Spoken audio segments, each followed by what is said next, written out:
Hi, everybody, and welcome to another edition of The Answer Desk. I'm Bill, your host, and with me again is Benjamin Stark, who is a CFP with Vision Retirement. Thanks for joining us, Ben. Thank you for having me, Bill. All right, so I will do the honors and pick out a question that's been submitted. So we have, does it make sense to take out a 401k loan for a down payment on my house? Oh, wow. This is a good one. This is definitely a loaded question because I'm a little biased against this, but does it ever make sense to take a 401k loan? And the answer is, I think, Bill, it might under certain circumstances, but professionally, I believe that there are a lot of drawbacks to doing this.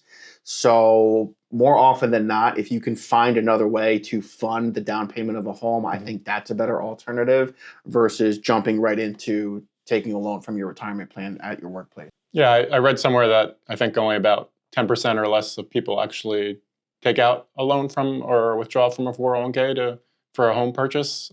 So I'm assuming most people are in line with what you're saying. Is that generally speaking that it's not a good idea for most people?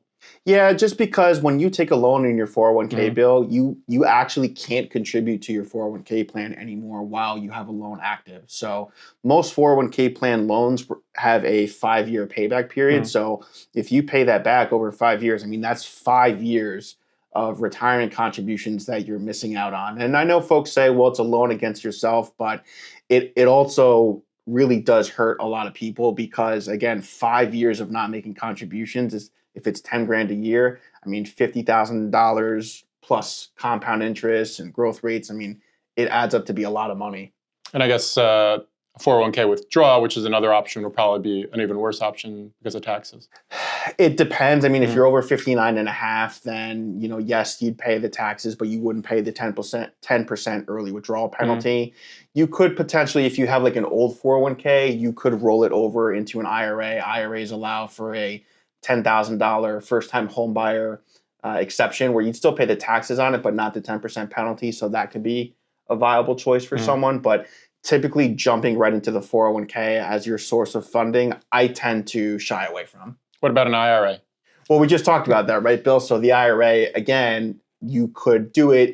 It does have the tax drawback, of course, right? So pre-tax IRA means you're going to pay taxes on the distribution, but you would potentially get around the 10% penalty as long as it's used for your first-time home buyer exclusion. If you're a second-time home buyer and you've already used the exclusion before, this is not going to work for you. Okay, so bottom line, generally speaking, no, but obviously if it's something you're contemplating, speak to a financial advisor, right? Yeah, I mean, if you're really in a pinch, then I would just get some professional advice first, whether it's from your financial planner or your accountant. Great. Thanks for joining us, Ben. All right. Thanks, Bill.